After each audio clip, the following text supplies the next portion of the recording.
నమస్కారం. ప్రతిధ్వని కార్యక్రమానికి స్వాగతం. పాకిస్తాన్ సైన్యం అత్యంత పాశవికంగా భారత జవాన్లను హతమార్చింది. సరిహద్దు భద్రతా దళానికి చెందిన 2 సైనికులని అమానుషంగా చంపి మృతదేహాల్ని ఛిద్రం చేసి పైశాచికత్వాన్ని ప్రదర్శించింది. నియంత్రణ రేఖ దాటి భారత భూభాగంలోకి 250 మీటర్లు చొచ్చుకొచ్చి దొంగదెబ్బ తీసింది. కాల్పుల విరమణ ఒప్పందాన్ని ఉల్లంఘించి దాడులకు తెగబడ్డం పాకిస్తాన్కు అలవాటుగా మారింది. పాకిస్తాన్ సైన్యం పదే పదే కాల్పుల విరమణ ఒప్పందాన్ని ఉల్లంఘిస్తూనే ఉంది. పాకిస్తాన్ దుశ్చర్యను భారత్ తీవ్రంగా ఖండించింది. పాక్ సైన్యానికి బుద్ధి చెప్పేందుకు పూర్తి స్థాయిలో సంసిద్ధంగా ఉన్నామని భారత్ హెచ్చరించింది. మన దేశం సైన్యానికి పూర్తి స్వేచ్ఛను ఇచ్చింది. ఈ నేపథ్యంలో హద్దు మీరిన పాక్ కిరాతకం, భారత ప్రతీకార చర్యలపై ప్రతిధ్వని చర్చను చేపట్టింది. ఈ చర్చలో పాల్గొంటున్న ప్రముఖులు చలసాని నరేంద్ర గారు, సీనియర్ పాత్రికేయులు లెఫ్టినెంట్ జనరల్ కెఆర్ రావు గారు, మాజీ సైనిక ఉన్నతాధికారి మేజర్ శివకిరణ్ గారు, మాజీ సైనిక ఉన్నతాధికారి, స్క్వాడ్రన్ లీడర్ ఎం కాళిదాస్ గారు, వైమానిక దళ మాజీ ఉన్నతాధికారి.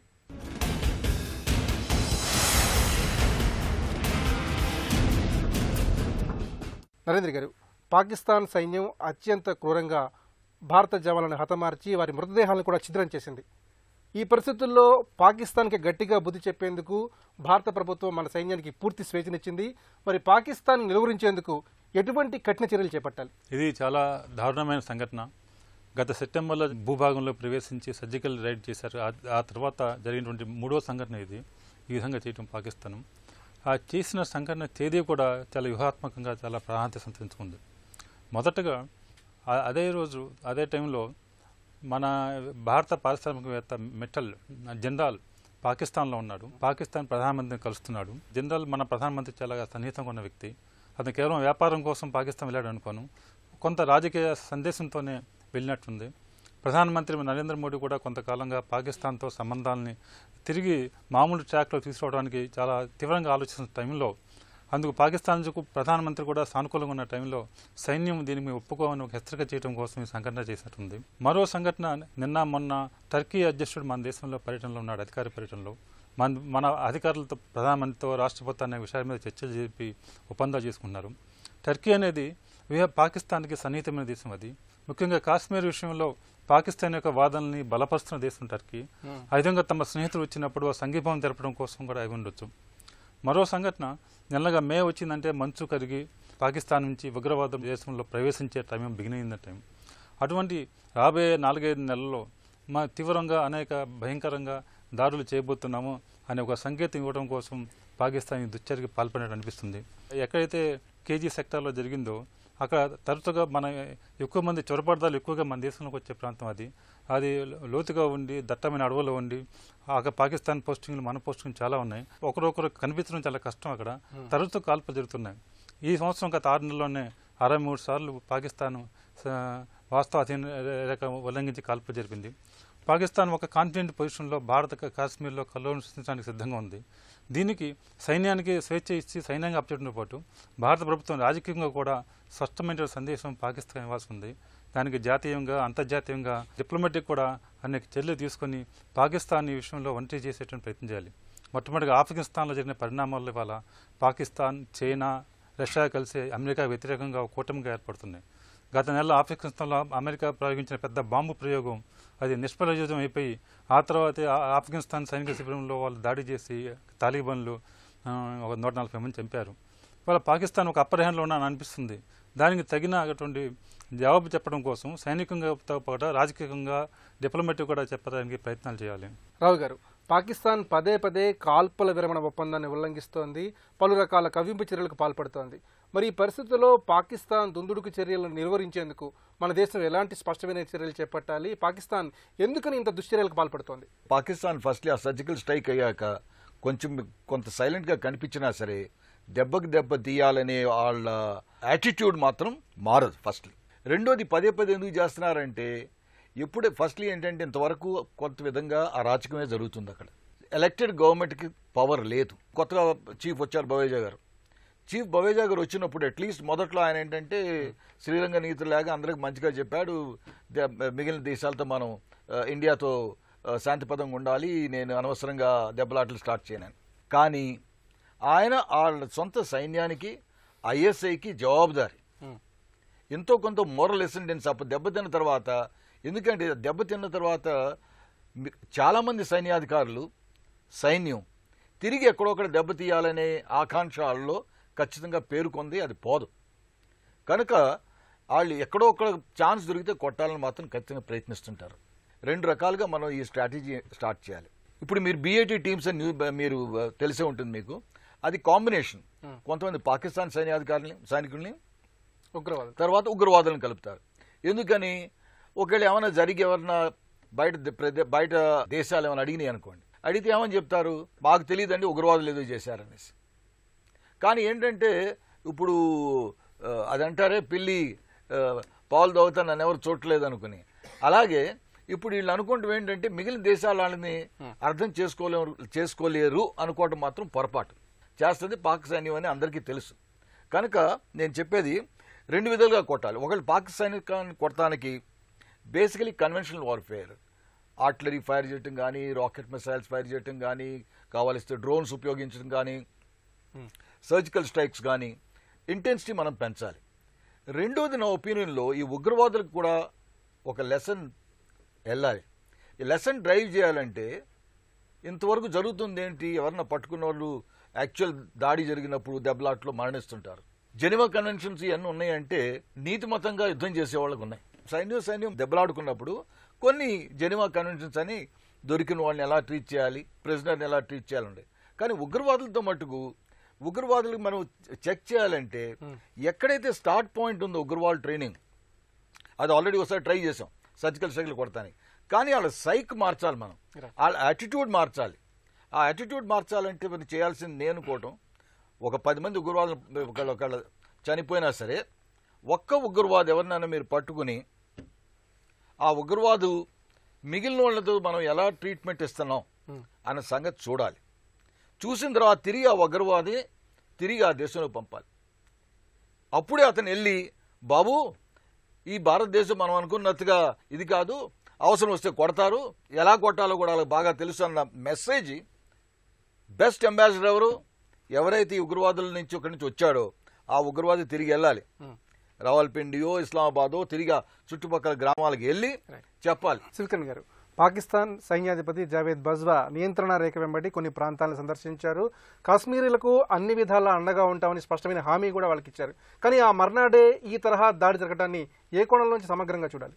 లాస్ట్ 6 months 1 year ఈవెంట్ చూస్తుంటే ఒక నిర్దిష్టమైన ప్రణాళిక ప్రకారంగా మేము చేస్తుంటే అనిపిస్తుంది. కానీ అక్కడ పరిస్థితులు ఒకసారి మనం అర్థం చేసుకోవాలి ఏ విధంగా ఉన్నాయి బార్డర్ ఏరియాస్. ఇప్పుడు మనకు టోటల్ బార్డర్ ఏరియా మనది 1947లో అయితే వేసుకున్నామో రాట్క్లిఫ్ లైన్ అంటాము, అది దగ్గర 2900 కిలోమీటర్లు మొత్తం ఇండియా పాకిస్తాన్కి లైన్. ఓషన్ కూడా ఉంది, మౌంటైనస్ ఏరియా కూడా ఉంది, డెజర్ట్స్ కూడా ఉన్నాయి, అంతా కలిపేసి కశ్మీర్ ఏరియా ఎక్కడైతే మనం యాక్టివ్గా ఇప్పుడు ఇన్వాల్వ్ ఉందామో అక్కడ దగ్గర 700 కిలోమీటర్స్ మన బార్డర్ ఏరియా. దాంట్లో మనం అంతా ఫెన్సింగ్ వేసుకున్నాం చాలా మటుకు. ఆ ఫెన్సింగ్ కూడా ఏ విధంగా వేసుకున్నామంటే మన ల్యాండ్లో, మన కంట్రోల్ ఉన్న ల్యాండ్లో వేసుకున్నాం. అయితే మన సైడ్ నుంచి ఎప్పుడు కూడా మనము చాలా జాగ్రత్తగా ఇవన్నీ ఇటువంటివి కార్యకలాపాలు కాకుండా ఆపడానికి ప్రయత్నిస్తున్నాం. ఇప్పుడు ఈ సిచ్యువేషన్లో ఇంటర్నేషనల్ బౌండరీ ఒకటి, నియంత్రణ లేక అంటాం లైన్ ఆఫ్ కంట్రోల్. అది షిమ్లా సార్ చెప్పినట్టు ఇంతకుముందు 71లో అయినప్పుడు షిమ్లా అగ్రిమెంట్ ప్రకారంగా ఎక్కడ ఉందో మనం ఎప్పుడు కూడా రెస్ట్రైంట్ చూపిస్తున్నాం. ఇండియన్ సైడ్ నుంచి ఎప్పుడు కూడా రెస్ట్రైంట్ చూపించి మనము అంతర్జాతీయంగా మనము ఒక మంచి తత్వం చూపించే యాటిట్యూడ్ లాగా చూపిస్తాం మనం. అయితే దాంట్లో ఈ నేపథ్యంలో ఇప్పుడు పాకిస్తాన్ ట్రాక్ రికార్డ్ చూస్తే రీసెంట్ టైంలో సౌరభ్ కాలియా 99, లాన్స్ నాయక్ హేమరాజ్ 2013, ఇప్పుడు నాయబ్ సుబేదార్ పరంజీత్ సింగ్ 22 CKLI, తర్వాత హెడ్ కానిస్టేబుల్ ప్రేమ్ సాగర్ ఇప్పుడు రీసెంట్ అయింది. ఇది అసలు మనము యాక్సెప్టబులే కాదు, ఏ కంట్రీ ఉండని ఏ మిలిటరీస్లో కూడా ఇది యాక్సెప్టబులే కాదు. కానీ ఇప్పుడు అయినది నాయబ్ సుబేదార్ పరంజీత్ సింగ్ ఇది అయిన దాంట్లో ఏమవుతుందంటే, నాయబ్ సుబేదార్ అన్నప్పుడు తను జవాన్ లాగా ట్రైనింగ్ అయ్యి ఒక 15 to 20 years సర్వీస్ అయిన తర్వాత ఒక స్టారు ఒక స్ట్రైప్ తోటి ఆర్మీలో ఉంటారు. అయితే ఆ ఆర్మీ మొరాల్ బాగా ఎఫెక్ట్ అవుతుంది అనమాట. అయితే మీరు ఎంతో అడిగినట్టు ఆర్మీ ప్రెజెన్స్ జనరల్స్ అక్కడ వచ్చినప్పుడు వీళ్ళు ఈ విధంగా చేస్తున్నప్పుడు ఆర్మీ మీద చాలా మొరాల్ మీద ఎఫెక్ట్ పడుతుంది. అయితే మనం లాస్ట్ 6 months 1 year నుంచి ఇవి కంటిన్యూస్గా మనం అబ్జర్వ్ చేస్తున్నాము. కానీ మన సైడ్ నుంచి అంతా క్లియర్గా ఒక సర్జికల్ స్ట్రైక్ తప్ప ఏమీ చేయలేకపోతున్నాము. అయితే జెనీవా కన్వెన్షన్లో ఆర్టికల్ 16 ప్రకారంగా పోస్ట్ మధ్యలో పెట్రోలింగ్ చేస్తుంటే అక్కడ లైన్ ఆఫ్ కంట్రోల్ అనండి, లైన్ ఆఫ్ యాక్చువల్ కంట్రోల్ అనండి, క్లియర్గా డిమార్కేషన్ లేనప్పుడు అక్కడిక్కడ పోయే ఛాన్స్ ఉంటుంది. దాంతో పట్టుబడినప్పుడు ఒక నార్మల్ పెట్రోల్ ఉన్నప్పుడు మనం ఒక 10 మంది సెక్షన్ పెట్రోల్ ఉన్నప్పుడు 10 మంది ఉండొచ్చు. దీంట్లో ఇద్దరిని పట్టుకున్నప్పుడు ఒక ట్రైనింగ్ ఇన్పుట్స్ కూడా మనకు తెలుస్తుంది how well trained we are. And the thing is that ఇద్దరు పట్టుబడము, వాళ్ళని పాకిస్తాన్ కాంపోజిషన్ ఆఫ్ రేంజర్స్ కానివ్వండి, ఆర్మీ కానివ్వండి, వాళ్ళ పట్లకి ఎట్లా వచ్చినాం మనం, అది కూడా ఒకటి మనం ఇన్వెస్టిగేట్ చేసే అవసరం ఉంది. ఇంకోటి మనకి ఇన్పుట్స్ అన్నీ వచ్చేవి రిపోర్టెడ్, అంటే ఇప్పుడు ఆర్మీ నుంచి వచ్చే ఇన్పుట్స్ ఇవన్నీ. యాక్చువల్ గ్రౌండ్లో ఏమైంది ఇంతవరకు మనకు క్లియర్గా తెలియదు. But I think time has come now sir అన్నట్టు ఇంతకుముందు క్లియర్గా ఒక ప్లాన్ ప్రకారంగా ఇది ఆగాలి. This cannot go on like this. ఇప్పుడు ఒక ఇన్సిడెంట్ పరంజిత్ సింగ్, ప్రేమ్ సాగర్ ఇన్సిడెంటే కాదు, ఇది ఒక పెద్ద ప్లాన్ ప్రకారంగా కంటిన్యూస్ డిస్టర్బెన్స్. అది పాకిస్తాన్ ఒక అసలు దేశమా అని మాకు డౌట్ ముందు నుంచి కూడా మనం అనుకున్నాము. ఇట్ హ్యాస్ నో ఇంతో సార్ అన్నట్టు అక్కడ ఆర్మీ సివిల్ అడ్మినిస్ట్రేషన్ అనేది లేనే లేదు, ఆర్మీ కంట్రోల్లో అన్నది. మన దగ్గర వేరే పరిస్థితి, మన army totally under political administration. కాబట్టి 2 డిఫరెంట్ సెటప్స్ ఉన్నప్పుడు ఏ విధంగా మనము ఇంటరాక్షన్ కావచ్చు మాట్లాడుకునేది చాలా కాంప్లికేటెడ్ ఇష్యూ ఇది. దీన్ని మనం ఇప్పుడే కాదు 1947 నుంచి నడుస్తున్న పరిస్థితి. అయితే ఇప్పుడు మనం ఏదో ఒక నీ జర్క్ రియాక్షన్ లాగా ఇప్పుడు అది చేయొచ్చు అని కాకుండా, but we are all hurt, we are very disturbed, very hurt at something like this happening. ఇది కంటిన్యూస్గా అవుతుంది అండ్ రీసెంట్ టైమ్స్లో. సో ఇది ఆగాలి. కాళిదాస్ గారు, పాకిస్తాన్కి చెందిన బోర్డర్ యాక్షన్ టీంలో సైనికులతో పాటు ఉగ్రవాదులు కూడా సభ్యులుగా ఉంటున్నారు. ముఖ్యంగా సైనిక ఒప్పందాలకు విరుద్ధంగా అటు సైనికులు ఇటు ఉగ్రవాదులు కలిసి మనపై దాడి చేయడాన్ని ఈ విధంగా పరిశీలించాలి. ఇప్పుడు గత 4-5 నెలల్లో చూస్తే పాకిస్తాన్ 3 అంచెల వ్యూహాన్ని అమలు చేస్తోంది. అక్కడ వేర్పాటువాదుల ముసుగులో టెర్రరిస్టులు, లోకల్ యూత్ కలిసి రాళ్లు రువ్వటము, వీళ్ళని కదలికలని నియంత్రించటము అన్నది ఒక పక్కగా చేస్తున్నారు. రెండవది టెర్రరిజంని ఎక్స్పోర్ట్ చేసి అందరికీ తెలిసిందే గత 30 ఏళ్ల నుంచి ఉగ్రవాదుల చొరబాటుకు చేస్తున్నారు. సో ఇప్పుడు ఎప్పుడైతే ఇంటర్నేషనల్గా నరేంద్ర మోడీ గారి ప్రభుత్వం వచ్చిన తర్వాత కాస్త ప్రెషరైజేషన్ పెడుతూ పాకిస్తాన్ ఇటువంటి ఉగ్రవాద చర్యలను ఆపి తీరాలి, లేకపోతే పరిణామాలు చాలా తీవ్రంగా ఉంటాయి అన్న హెచ్చరికలు అవి మనం వర్బల్గా ఇస్తూ పోతున్నా వాళ్ళు ఏం చేస్తున్నారు, ఇందాక మీరు చెప్పినట్లు వాళ్ళు చెప్పినట్లు సార్, వాళ్ళందరూ BAT కాంబినేషన్ టీంలో ఈవెన్ కార్గిల్ అప్పుడు కూడా అప్పుడు పర్వేజ్ ముషరఫ్ సారథ్యంలో వాళ్ళు ఉగ్రవాదులు సైనికులు యూనిఫామ్లో రావటము, అంటే ఎక్కడైనా దొరికితే ఇది మాకు సంబంధం లేదు వీళ్ళు ఉగ్రవాదులు అంటాము, వాళ్ళకు కావాల్సినటువంటి ట్రైనింగు, ఆయుధ సంపత్తి పాకిస్తాన్ ఆర్మీ ISI స్వయంగా అందజేయటము, ఇలా ఉగ్రవాదులను పంపించటము. అంటే ఎన్ని రకాలుగా, అంటే ప్రత్యక్ష యుద్ధం కాకుండా ప్రచ్ఛన్న యుద్ధ రూపంలో ఎన్ని రకాలుగా ఇబ్బంది పెట్టాలో అన్ని రకాలుగా ఇబ్బంది పెట్టాలని ప్లానింగ్ వేసుకున్నారు. సో దేనికది విడిగా చూడాలి. అయితే దీనికి అంతం ఎక్కడ, ఎప్పటికి అవుతుంది? ఇలా మన వీర సైనికులు బలి తీసుకుంటూ పోతారా? లైన్ ఆఫ్ యాక్చువల్ కంట్రోల్లో వాళ్ళు ఫైరింగ్ చేస్తారు, మనము ఫైరింగ్ చేస్తుంటాము, ప్రాణాలు పోతూ ఉంటాయి. ఇంటర్నేషనల్ బార్డర్ కాదది. కానీ ఎప్పుడైతే ఈ రకంగా పాశవికంగా అత్యంత హేయమైన పద్ధతిలో బార్డర్ అవతల వైపుకు వెళ్ళి శరీరాలను ముక్కలు చేసి మ్యూటిలేషన్ చేసి ఈ రకమైన జెనీవా నాన్ కన్వెన్షనల్ పద్ధతిలో చేయటం అనేది చాలా పాశకమైన చర్య. అంటే వాళ్ళ ఉద్దేశం ఏమిటంటే మేము ఏ రకంగానైనా ట్రీట్ చేసి భయాందోళన కలిగిస్తాం, జుగుప్సాకరమైనటువంటి దుశ్చర్యలకు పాల్పడతాం. మరి దీనికి ఎట్లా మనం ధీటుగా సమాధానం చెప్పాలి అంటే, సో ఖచ్చితంగా మొన్న జరిగినటువంటి సర్జికల్ స్ట్రైక్స్ అంటే మేము చేయగలము అన్నది ప్రూవ్ చేయటానికి మాత్రమే చేయటం కాకుండా ఇటువంటి దాడులు జరిగిన మరుక్షణం నుంచే మేము రెడీగా ఉంటాం. వాళ్ళ వైపు BAT రెడీగా ఉంటే సర్జికల్ టీమ్స్ కూడా 24 గంటలు అందుబాటులో ఉండి ఇటువంటి జరగంగానే వెంటనే ప్రతిదాడి చేసి ఒక ప్రాణానికి బదులు 10 ప్రాణాలు తీసుకోగలిగినటువంటి సత్తా మనకు ఉన్నది. ఇందాక లెఫ్టినెంట్ జనరల్ రావు గారు చెప్పినట్లు కేవలం శాంతి కాముకలం కాదు. ఏం జరుగుతోంది అంటే LICలో వాళ్ళు ఫైరింగ్ చేస్తుంటే మనం రిటాలియేట్ చేస్తున్నాం. అలా కాకుండా మనమే ఇనిషియేటివ్ తీసుకొని వాళ్ళ బంకర్లు కానివ్వండి, వాళ్ళ పోస్టులు కానివ్వండి అక్కడ ఎస్టాబ్లిష్ అవుతుండగానే నాశనం చేసేయటం. అంటే వాళ్ళకి ఊపిరి సలపనటువంటి తీవ్రమైన ప్రతిఘటన అఫెన్సివ్గా వెళ్ళాలి. నరేంద్ర గారు, పాకిస్తాన్ చేసిన ఉరీ దాడికి ప్రతిచర్యగా మన దేశం మెరుపు దాడులతో పాకిస్తాన్కి ధీటైన జవాబిచ్చింది. మరి తాజా సంఘటన నేపథ్యంలో మోదీ సర్కార్ పాకిస్తాన్కి ఏ విధంగా గట్టిగా బుద్ధి చెప్పాలి, ఎలాంటి కఠిన చర్యలు చేపట్టాలి? 1971 యుద్ధం తర్వాత పాకిస్తాను నేరుగా మన మీద ప్రత్యక్షంగా యుద్ధాన్ని దిగేటువంటి సాహసం చేయట్లేదు. అప్పటి నుంచి వీళ్ళు ఉగ్రవాదులను ప్రోత్సహించి మనకు ఎక్స్పోర్ట్ చేయడం బిగిన్ చేశారు. దీని మీద గత ఫిబ్రవరిలో ఒకసారి, మార్చిలో ఒకసారి అమెరికన్ సెనేట్లో ఆఫ్ఘనిస్తాన్లో పనిచేసిన అమెరికన్ జనరల్స్ చెప్పారన్నమాట. పాకిస్తాన్ ప్రపంచంలో మనం గుర్తించిన 20 ఉగ్రవాద సంస్థల్లో 7 పాకిస్తాన్ బేస్గా పనిచేస్తున్నాయి. మనం వెళ్ళి వాటిని నాశనం చేస్తే తప్పితే మనం ఆఫ్ఘనిస్తాన్లో ఈ సౌత్ ఏషియాలో ఉగ్రవాదాన్ని మనం కట్టడి చేయలేము అని వాళ్ళు అమెరికన్ సెనేట్లో చెప్పారు. వాళ్ళు ఆ ఉగ్రవాద శిబిరాలను లక్ష్యంగా తీసుకున్న గతంలో కూడా బెలూచిస్తాన్లో అక్కడ ఉన్న ఉగ్రవాద శిబిరాల మీద దాడులు చేయడానికి 2-3 సార్లు ప్రయత్నాలు జరిగినాయి, సన్నాహాలు జరిగినాయి. మన ప్రభుత్వంలో వాజ్పేయి టైంలో ఒకసారి జరిగింది, తర్వాత జరిగింది. అయితే ఎందుకునో ఏదో కారణాల వల్ల ఆ దాడులు జరగలేదు.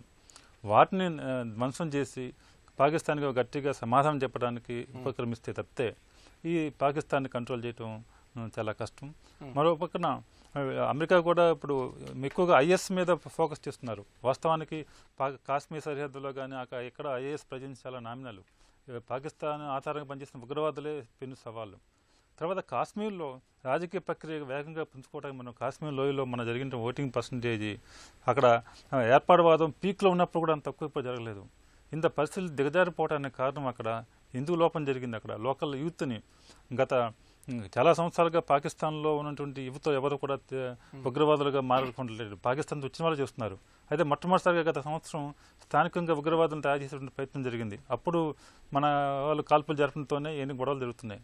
ఆ ప్రయత్నాన్ని వీటన్నిటిని ఇంకా మనం చాలా అగ్రెసివ్గా పాకిస్తాన్ లోయలో కూడా ఆ ఉగ్రవాదుల చర్యలని అడ్డుకట్ట వేసి అక్కడ రాజకీయ ప్రక్రియ వేగంగా జరిగేటట్లు, పౌర సమాజంలో మన క్రియాశీలకంగా పనిచేసేటట్లు మనం కృషి చేయాలి. దీనికి ఇంకా బహుముఖమైనటువంటి వ్యూహం నరేంద్ర మోడీ ప్రభుత్వం తీసుకోవాల్సిన అవసరం ఉంది. రావు గారు, పూంచ్ సెక్టార్లో 2 జవాన్లను పాకిస్తాన్ సైనికులు బలి తీసుకున్నారు. అలాగే కాశ్మీర్లో 7 పోలీసులు ఉగ్రవాదుల ఘాతుకానికి బలయ్యారు. మరి ఈ పరిస్థితుల్లో కాశ్మీర్ వైపు కన్నెత్తి చూడకుండా పాకిస్తాన్కి ఇప్పటికైనా ఎలాంటి గుణపాఠం చెప్పాలి? ఈ గుణపాఠం అనేది లాంగ్ డ్రాన్ అండి. కానీ ఒకటి నా ఒపీనియన్లో చేయాల్సింది ఏంటంటే టెక్నాలజీ మనం ఇంప్రూవ్ చేసుకోవచ్చు. టెక్నాలజీని మనం ఫుల్గా వాడుతున్నామా లేదా అన్నది నాకు కొంచెం సందేహం పుడుతుంది. ఇప్పుడు రీసెంట్గా మీరు చూసారు, అమెరికా వెళ్ళి మదర్ ఆఫ్ ఆల్ బాంబ్స్ అని ఆఫ్ఘనిస్తాన్ కేవ్స్ దగ్గర వెళ్ళి ఫైర్ చేశారు. అలాంటి కేపబిలిటీస్ మన దగ్గర ఉన్నాయి. లైక్ ఇప్పుడు డ్రోన్స్ ఉన్నాయి అనుకోండి. ప్రపంచంలో ఏంటంటే ఆర్మ్ డ్రోన్స్ కూడా వస్తున్నాయి. దాని మీద ఏదైనా మనిషితో సంబంధం లేక, అంటే మన సైనికులు వాళ్ళకి నష్టం జరగకుండా టెక్నాలజీని వాడుకుని మనం, ఎందుకంటే మన దేశం పాకిస్తాన్తో కంపేర్ చేసుకుంటే చాలా గొప్ప దేశం. ఏదైనా సరే సక్సెస్ అవుతానికి కారణం ఏంటంటే మన దేశంలో, మన సొంత ప్రదేశంలో కూడాను మోల్స్ మనుషులు ఉంటారు. వాళ్ళకి డైరెక్ట్గా ఇండైరెక్ట్గా సపోర్ట్ ఇచ్చేవాళ్ళు ఉంటారు. డబ్బు అక్కడి నుంచి ట్రాన్స్ఫర్ చేసుకుని తీసుకునే వాళ్ళు ఉంటారు. ఉగ్రవాదులు కాశ్మీర్లో చొచ్చుకొస్తే వాళ్ళకి హౌసింగ్ ఇస్తాం. వాళ్ళకి ఎంత జీపీఎస్లు ఉన్నా సరే వాళ్ళకి కరెక్ట్ టైంకి ఎక్కడికి బయటకు వెళ్ళాలి, ఎలా తీసుకెళ్లాలో, ఎక్కడ ఉన్న డీటెయిల్డ్ ఇన్ఫర్మేషన్ ఇచ్చేవాళ్ళు అందరూ ఖచ్చితంగా కాశ్మీర్ లోపల కూడా, శ్రీనగర్ లోపల ఉన్నారు. ఎప్పుడైతే మనం దీన్ని నిర్మూలించాలని ప్రయత్నించాలంటే అటు ఎక్స్టర్నల్గా చూడాలి, ఇటు ఇంటర్నల్గా కూడా చూడాలి. ఎప్పుడైతే మనం ఆ రెండింటినీ యూనిఫైడ్గా తీసుకురాగలిగితే సక్సెస్ ఉంటుంది. కానీ ఆ యూనిఫైడ్గా మనం తేలేకపోతే, లైక్ ఫర్ ఎగ్జాంపుల్ ఇంటర్నల్ మనం ఒక సిఆర్పిఎఫ్ దగ్గర ఉండి బిఎస్ఎఫ్ ఆర్ సిఎస్ఎఫ్ కానీ ఉంచి ఎక్స్టర్నల్గా ఉండి ఈ ఇంటెలిజెన్స్ షేరింగ్ ఒకటి అవ్వకపోవచ్చు. ఇంటెలిజెన్స్ షేరింగ్ ఎప్పుడైతే అవ్వదో అప్పుడు ఖచ్చితంగా ఎవరన్నా చొచ్చుకొస్తానికి ప్రయత్నిస్తున్నారా ఆ విషయాలు మనకు తెలియదు. సో ఫస్ట్ అండ్ ఫార్మోస్ట్ ఏంటంటే ఇది ఒక ప్లాన్ కింద చేయాలనుకుంటే యూనిఫైడ్ కమాండ్ మొదలుపెట్టాం. కానీ నా ఒపీనియన్లో ఇంటెలిజెన్స్ షేరింగ్ ఇంకా పూర్తిగా జరగట్లేదని నా ఒపీనియన్. నాకు యాక్చువల్గా ఇంటెలిజెన్స్ షేరింగ్ జరిగితే ఈ పరిస్థితి వచ్చి రాళ్ళు రువ్వటం, మనుషులు అంతే వచ్చే లోపలికి ఇక్కడికి వచ్చి వీళ్ళని వచ్చి మోటివేట్ చేస్తున్నారు, ఇండాక్ట్రినేట్ చేస్తున్నారు, డబ్బులు ఇస్తున్నారు, భయపెడుతున్నారు. మనం ఏమో ఏమి తెలియని వాళ్ళుగా అలా కూర్చుంటాం మాత్రం. సో దెర్ ఈజ్ సంథింగ్ ఎమిస్ నా ఒపీనియన్లో. స్ట్రాటజీ మనం డెవలప్ చేయాలంటే ఇంటర్నల్ ఎక్స్టర్నల్ రెండు పిడికలతో మనం టైట్ అయితే చేసి చూపించాలి, మనిషి భయపడాలి. శివకిరణ్ గారు, పాకిస్తాన్ పదే కవింపు చర్యలకు పాల్పడుతోంది. కేవలం పాకిస్తాన్ విషయంలో సైనిక చర్యతో సరిపెట్టకుండా దౌత్యపరంగా కేంద్ర ప్రభుత్వం ఎలాంటి రాజకీయ సంకల్పంతో వ్యవహరించాలి? ఈ విషయంలో నేను వక్తలన్న పరంగా నేను మొత్తంగా ఏకీభవించాను. ఎందుకంటే చాలా రోజుల నుంచి మన డిప్లొమాటిక్ రిలేషన్షిప్స్ అవన్నీ 47 నుంచే నడుస్తున్నాయి. ఇప్పుడు 45% ఆఫ్ కాశ్మీర్ మన కంట్రోల్లో ఉంది, 55% పాకిస్తాన్ ఇంకా చైనా కంట్రోల్నే ఉంది. అయితే ఇన్ని రోజులు అయిన తర్వాత కూడా మనము ఇవన్నీ డిప్లొమాటిక్ స్ట్రాటజీస్ అవన్నీ చేసి కూడా మన ఏరియా మనము తిరిగి తీసుకోలేకపోయినాము. అయితే ఈ సిచ్యువేషన్లో ఇప్పుడు కూడా సియాచిన్ డిఫికల్ట్ టెరెన్స్లో మనం ఇక్కడ కూర్చొని మాట్లాడుకుంటున్నాం, కానీ general Rao has been well aware of the situations. ఇప్పుడు రజౌరి, పూంచ్ సెక్టర్, ఆ సెక్టర్స్లో టెరెన్ ఎట్లా ఉంటుందంటే చాలా కష్టమైన పరిస్థితిలో పనిచేస్తారు. అయితే ఇది దేనికోసం చేస్తున్నాం మనము? 47 నుంచి ఇప్పటివరకు మనకు రిజల్ట్ రానప్పుడు what are we fighting for? అయితే వేరే మోడల్స్ ఏమైనా ఉన్నాయా? అయితే టిపికల్గా మనం మోడల్ చూసుకుంటే ఇంతకుముందు యూరోపియన్ యూనియన్ మోడల్ అంటాం. ఇప్పుడు యూరోపియన్ యూనియన్ అంతా కలిసి ఒక దగ్గరగా డిఫరెంట్ కంట్రీస్ అన్ని కలిసేసి డిఫెన్స్ ఎక్స్పెండిచర్ తక్కువ చేసుకొని టెక్నాలజీ డెవలప్మెంట్, అడ్వాన్స్మెంట్ దిక్కు డెవలప్మెంట్ గురించి చాలా కష్టపడుతున్నారు. ఇక్కడ ఇండియా పాకిస్తాన్ సిచ్యువేషన్లో చైనానేమో Pakistan side, US support to Pakistan has always been there for whatever reasons. ఇప్పుడు ఇంత అయిన తర్వాత ఇప్పుడు కూడా నేను ట్రంప్ నుంచి ఎక్కడి నుంచి స్టేట్మెంట్ మనం ఏమీ రాలేదు ఇటువంటి చర్య కాకూడదని. అయితే ఈ స్ట్రాటజీ వర్కౌట్ కానప్పుడు మనము డిఫరెంట్ స్ట్రాటజీస్, ఇంకోటి నిన్న ఒకటి గాంధీ గురించి బుక్ చదువుతున్నప్పుడు దాంట్లో ఉంది, మనకు స్వాతంత్రం వచ్చినప్పుడు కూడా గాంధీజీ పాకిస్తాన్ ఏరియా టూర్ చేస్తున్నారు, కశ్మీర్ ఏరియా టూర్ చేస్తున్నారు, మళ్ళీ కలకత్తాకి వచ్చి ప్రాబ్లమ్స్ ఎక్కడెక్కడ ఉన్నాయో ట్యాకిల్ చేస్తున్నారు. ఇప్పుడున్న పొలిటికల్ లీడర్షిప్ ఈ సర్జికల్ స్ట్రైక్స్ అవన్నీ అనడానికి బాగుంటుంది. నిన్న ఒక డిబేట్లో కూడా జనరల్ విక్రమ్ సింగ్ గారు అండ్ ఇంకా general Malik former army chiefs అంటున్నారన్నమాట, మాటలే తూటల్లాగా వాడుతున్నాము కానీ యాక్చువల్గా రెటరిక్ అంటాము, దాని బియాండ్ మనం వెళ్ళడం లేదు. Political leadership has to step in. ఇవన్నీ అవుతున్నప్పుడు ఎక్కడ ఒక పొలిటికల్ లీడర్ కనిపించలేదు. ఇవన్నీ కాశ్మీర్లో రాళ్ళు రువ్వడం కానివ్వండి, ఇవన్నీ కానివ్వండి, ఎక్కడ కూడా పొలిటీషియన్స్ కనిపించే పరిస్థితి లేదు. ఆ గాంధీ మోడల్లో ప్రాబ్లం ఎక్కడ ఉంటే అక్కడ గాంధీజీ వెళ్ళిపోయి క్రక్స్ ఆఫ్ ద ప్రాబ్లం పట్టుకొని కష్టాల్లో ఉండి సాల్వ్ చేసి బయటకు వచ్చేదన్నమాట. ఆ లీడర్షిప్ నాకైతే ఇప్పుడు కనిపించడం లేదు. ఆ లీడర్షిప్ చాలా అవసరము. And Gandhi model is an eternal model, sustainable model. అది కాళిదాస్ గారు, పాకిస్తాన్ దుశ్చర్యని భారత రక్షణ మంత్రి అరుణ్ జైట్లీ తీవ్రంగా ఖండించారు. దీనికి మన సైన్యం గట్టిగా జవాబు చెబుతుందని కూడా ఆయన తన ఆశాభావాన్ని వ్యక్తం చేశారు. మరి ఈ పరిస్థితుల్లో భారత సైన్యానికి పూర్తిగా స్వేచ్ఛనిచ్చిన నేపథ్యంలో ఎలాంటి గట్టి జవాబు చెప్పాలి? కఠినమైన చర్యలు తీసుకుంటాము, ఎటువంటి పరిస్థితుల్లో దుశ్చర్యలను మేము సహించము, ఈ డైలాగులు వింటూనే ఉన్నాం. కానీ యాక్షన్ లేకుండా పోతోంది. అంటే ఆర్మీకి, ఎయిర్ ఫోర్స్కి, నేవీకి ఇంత కేపబిలిటీ ఉండి వరల్డ్ బెస్ట్ ప్రొఫెషనల్ మిలిటరీలో మనం 3వ స్థానం 4వ స్థానం ఇలా ఉంటూ ఉండి కూడా ఈ పొలిటికల్ కబుర్లతో పని కాదు. ఇలాంటి అమర జవాన్లు పోతూనే ఉంటారు. ఇవి 2-3 రకాలుగా ఆలోచించాలి. ఒకటి, ముందు ఇండస్ వాటర్ ట్రీటీని క్యాన్సిల్ చేయాలి. అంటే వాళ్ళకి ఎక్కడైతే దెబ్బ పడుతుందో ఆ పీక నొక్కాలి. చేసి ఆ టెర్రరిస్ట్ ఇన్ఫ్రాస్ట్రక్చర్ ఏదైతే ఉన్నదో దాన్ని సంపూర్ణంగా నేలమట్టం చేయాలి. ఓకే, వాళ్ళు బెదిరించి ఎమోషనల్ బ్లాక్మెయిలింగ్ దిగి మేము న్యూక్లియర్ వెపన్స్ వాడతామన్నది వాళ్ళ ఎమోషనల్ బ్లాక్మెయిలింగ్. అక్కడ దాకా వస్తే చూద్దాం, ఏం జరగాలో అదే జరుగుతుంది. అంత మాత్రం చేత ఆ బూచిని చూసి దడవటం అనేది ముందు మానేయాలి. సో అందుకని ముఖ్యంగా ఆర్మీ అండ్ ఎయిర్ ఫోర్స్ కలిసి అవతలవైతే కార్పెట్ బాంబింగ్ చేసి, లేకపోతే డ్రోన్స్ ద్వారా బాంబ్స్ డ్రాప్ చేసి ఇన్ఫ్రాస్ట్రక్చర్ని నేలమట్టం చేసి, డైలాగ్స్ కూడా వాళ్ళతో ఆపేసి, అవసరమైతే వాళ్ళని అంబాసిడర్స్ని వెనక్కి పంపేసి, డిప్లొమాటిక్ టైస్ కట్ చేసేసి, సో ఒక మిలిటరీ స్ట్రాటజీ రావాలి. డిప్లొమాటిక్ స్ట్రాటజీ పనిచేయట్లేదు. గత 70-80 ఏళ్ల నుంచి చూస్తూనే ఉన్నాం. ఆ డైలాగు కొనసాగుతూ కూడా ఇందాక రావు గారు చెప్పినట్లు మా జోలికి వస్తే మాత్రం మీకు తగిన గుణపాఠం చెబుతాము అన్న మెసేజ్ చాలా స్ట్రాంగ్గా వెళ్ళి army and air force joint operations plan చేసి, ఎక్కడైతే పాక్ ఆక్యుపైడ్ కాశ్మీర్లో వందలాది తీవ్రవాద సంస్థలు ఇన్ఫ్రాస్ట్రక్చర్ ఏదైతే ఉన్నదో దాన్ని నేలమట్టం కంటిన్యూస్గా చేస్తూ పోవటమే ఇజ్రాయెల్ వాళ్ళు చేసినట్టు. ఒక్క 7-8 అరబ్ కంట్రీస్ మధ్యలో ఇజ్రాయెల్ని చాలా ఏకాకి చేస్తే అమెరికా సహాయంతో ప్రతిసారి ఎక్కడ తేడా వచ్చినా ఇజ్రాయెల్ అటాక్ చేసింది. మొన్న సిరియాని అటాక్ చేసింది. వాళ్ళు ఊరుకోరు. ఎక్కడ తేడా వచ్చినా సరే ముందు చాలా తీవ్రంగా ప్రతిస్పందిస్తారు.